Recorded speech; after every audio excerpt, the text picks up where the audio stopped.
A paz do Senhor, aqui é o professor Marco Faleiro, da Logos, Ensino Superior de Teologia. Você está na disciplina Introdução à Bíblia. Essa é uma aba que pode ser usada tanto para o sistema intensivo, como complementar, como também para o sistema modular, nesse caso obrigatório, né? E também essa aba é feita por mim. Eu estou aqui no ano 2020 e pode ser que no futuro ela venha a ser só uma algo que vai ser auxiliar ao professor, porque vocês poderão ter outros professores além de mim. Nós estamos na terceira parte de uma aula dupla. É a aula dupla 5, que é a aula 9 e 10, e também a terceira parte da aula dupla 9, ou seja, nós estamos terminando a aula dupla 9. E nós estamos abordando, dentro da revelação natural ou geral, a questão racional da observação humana acerca da revelação que Deus nos dá. E são três aspectos: a natureza, a história e a constituição do ser humano. Você deve saber esses três aspectos, né? Nós já falamos da natureza e da história na parte anterior. Hoje nós vamos, agora nós vamos continuar a falar. Nós falamos aí da natureza, nós falamos da história, mas agora nós vamos falar da constituição do ser humano, né? Também como instrumento da revelação divina. Considerando, é claro, que o ser humano é a imagem de Deus. Então, com certeza, ele é a maior revelação de Deus na Terra. Se alguém quer ver Deus, olha para o homem. O homem é a imagem de Deus. Ah, professor, mas o homem pecou. Sim, o homem pecou. É um fato que até dentro da teologia existe uma discussão muito grande do que é essa deformidade da imagem de Deus no homem. Então, o homem hoje pode ser que seja tão deformado pelo pecado que a imagem de Deus já ficou completamente distorcida, né? Mas aí vem a discussão do que é imagem e semelhança. Nós não vamos abordar esse assunto. Nós teremos que fazer uma abordagem dentro da antropologia bíblica e também até mesmo dentro da soteriologia, né? Que é a doutrina da salvação. Nós não vamos fazer isso agora, né? Mas é um fato que, independente da deformidade que o pecado tenha trazido ao homem, alguma coisa sobrou no ser humano. Pode ser, sim, que seja a parte visual, física, né? Nós estamos falando de olhos, braços, essa forma que nós somos. Mas a maioria dos teólogos não concorda que isso seja algo que demonstra quem é Deus, apesar de que existe o antropomorfismo dentro da Bíblia, né, que a hermenêutica chama de antropomorfismo, que seria Deus se manifestando como homem, né? Deus tem olho, Deus tem mão. Será que tem? Nós não sabemos. Nós achamos. Nós temos as nossas teses, né? E você terá que ter uma definição. Em toda a teologia sistemática, você vai ter que ter a sua definição, a sua fé. Talvez a sua igreja pense de um jeito e a igreja dos seus colegas pense de outro. Vocês não precisam de brigar por isso. Isso é só opinião. Ah, professor, mas eu tenho a revelação de Deus. Bom, se você tem a revelação de Deus, você, então, realmente pode ser que seja até o próprio Deus na Terra. Por quê? Porque Deus se revela à igreja, não a um ser humano. E a igreja são várias igrejas.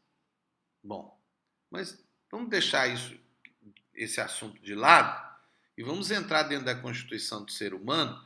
E eu queria chamar a atenção a um aspecto genial, e eu queria chamar a atenção até esse nome que está aí, design inteligente, né? Se você puder entrar na internet, procure, estude isso. É um grupo de cientistas de todas as áreas da ciência humana, são cristãos e acreditam convictamente de que Deus é o que fez o design da natureza, né? E dentro da natureza existe o ser humano, que também é criatura, né? Então, eles fazem uma abordagem de todas as áreas da ciência, falando que existe um design inteligente, quer dizer, alguém que planejou isso. Não pode ter nascido do nada, né?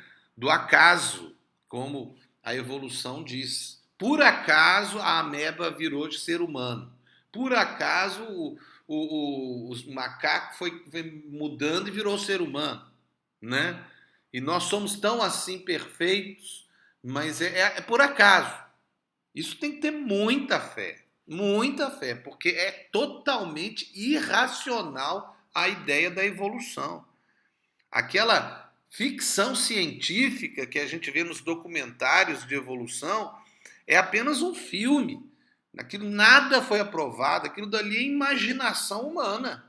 O ser humano jamais pode imaginar que aquilo dali seja verdade. É um absurdo, não é lógico. Mas, infelizmente, o pecado do homem quer provar que a Bíblia está errada, que a Bíblia é uma mentira, que a Bíblia que é uma ficção. Não, Adão e Eva existiram de verdade. Deus realmente fez o ser humano do pó da terra. Isso é verdade. É mais lógico para o ser humano, até para uma criança entender.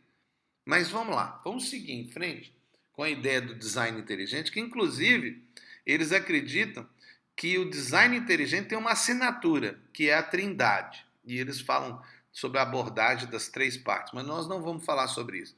Vamos falar sobre o DNA humano, que é parte da constituição do ser humano, e vamos ler aí. Nós sabemos há muito tempo que o DNA, em pequena escala, tem o formato de uma espiral dupla, diz o pesquisador Eris. Mas, se a espiral dupla não se dobrasse, o genoma de cada célula teria 2 metros de comprimento. Quer dizer, que coisa fenomenal. Os cientistas, de fato, não entendiam como a espiral dupla se dobra para caber no núcleo de uma célula humana, que tem cerca de 1/100º de milésimo de diâmetro. A densidade de informações alcançada nesse DNA é trilhões de vezes mais alta do que a encontrada na memória de um computador. Veja que coisa estupenda! Isso não pode ter sido criado do nada. Isso não pode ter sido um acaso. Alguém fez o DNA humano, alguém projetou o DNA humano e tem que ter sido alguém com uma inteligência muito superior a todo aquilo que a humanidade percebe. Veja, no livro Signature in Detail, que é assinatura na célula, o Dr. Stephen mostra que o código digital embutido do DNA aponta poderosamente para o design inteligente e ajuda a desmascarar o mistério de Darwin, que Darwin não conseguiu, como a primeira forma de vida que surgiu. As pesquisas de Dr. Meyer mostram que as novas descobertas científicas estão apontando para o design inteligente como a melhor explicação para a complexidade da vida e do universo. Ou seja, alguém fez o que está feito. Não aconteceu do nada. Não é um acaso. No livro O Cérebro Funciona, Macron afirma que o cérebro humano é o objeto mais complexo que o homem conhece. Dentro dessa massa aparentemente grosseira e disforme, há o maior projeto de design já visto. Macron prossegue: um cérebro humano tem aproximadamente 100 bilhões de neurônios, células nervosas cerebrais. Cada um desses neurônios pode fazer entre 1.000 e várias centenas de milhares de sinapses. Uma sinapse é uma junção entre 2 neurônios. Logo, seu cérebro é capaz de produzir cerca de 1.000 trilhões de conexões. Estamos apenas começando a decifrar o cérebro, um órgão extremamente complexo. Se a substância branca de um único cérebro humano fosse desenrolado, formaria um cordão longo o suficiente para dar 2 voltas ao redor do globo terrestre, a Terra. Então imagine só, tudo isso, os neurônios e suas conexões e células de apoio o cabeamento fica emaranhado dentro do seu crânio. Preste atenção, quando eu vi isso, eu falei assim, deve estar errado, não é possível, dar 2 voltas na Terra. Bom, mas isso aqui é um cientista falando. Se ele está falando a verdade, deve estar, eu imagino que esteja, mas independente disso, olha que coisa maravilhosa é o ser humano. E olha que nós só estamos falando de 2 aspectos, o DNA e o cérebro humano. Se a gente for entrar em toda a complexidade da constituição do ser humano, a visão, a audição, o paladar, a reprodução humana, a digestão humana, a respiração humana, os seus órgãos internos, a interligação deles, a questão do sangue que é produzido e anda nas nossas veias, nosso sistema de veias. Meus irmãos, se nós formos abordar tudo isso, nós vamos ficar espantados. Isso não pode ter nascido do acaso. Alguém pensou nisso. É a prova da existência de Deus. No mínimo, é a imagem da inteligência de Deus, mesmo que esteja distorcida. Somente a complexidade e perfeição do corpo humano já é em si uma prova ou revelação de Deus ao homem. Rejeitamos completamente, não vamos falar sobre essa hipótese da evolução. A constituição do ser humano, ou o homem é criado para ter essa revelação em si. Deus criou o homem para ter relação com Deus, com Ele. Nós precisamos de Deus. Não é uma questão eu não consigo viver. Não, eu consigo viver sem Deus. É impossível. Se você não ter relacionamento com Deus, você vai criar um Deus para si, mesmo que seja você mesmo. O ser humano, quando não acredita no Deus verdadeiro, ele inventa um Deus. Porque ele foi criado, por isso que ele cria a religião falsa. Por isso que o homem é um ser religioso.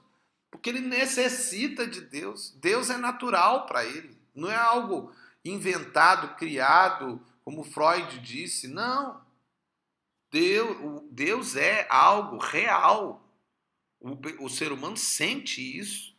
E ele foi criado para ter uma relação com Deus.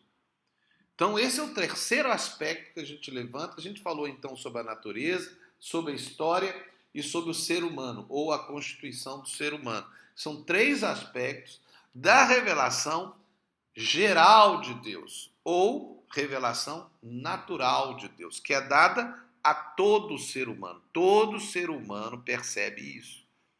Ele é pecador, professor, ele não vai perceber Deus. Não, ele mesmo sendo pecador vai perceber Deus. É impossível. Romanos diz lá, até no ápice de um pecado como o homossexualismo, ele não deixa de perceber a existência de Deus. Então, por pior que seja o pecado, e aí não vou entrar no aspecto da hamartiologia, que é o estudo do pecado na Bíblia, mas independente da ideia de pecado, ou do tamanho, ou da perversidade do pecado, não importa, o homem é pecador. Mesmo quem é salvo como nós, que aceitamos a Jesus como Senhor e Salvador da nossa vida, nós também somos pecadores perdoados e lavados pelo sangue de Jesus. Mas a consequência do pecado ainda está em nós, ela não saiu totalmente. Só vai sair no dia que nós ressuscitarmos e recebemos um novo corpo. Aí sim, aí não terá mais atuação nenhuma. Mas ainda existe atuação de pecado em nós. Tanto é que a gente fica doente, que a gente erra, por causa que ainda existe atuação de pecado na nossa vida.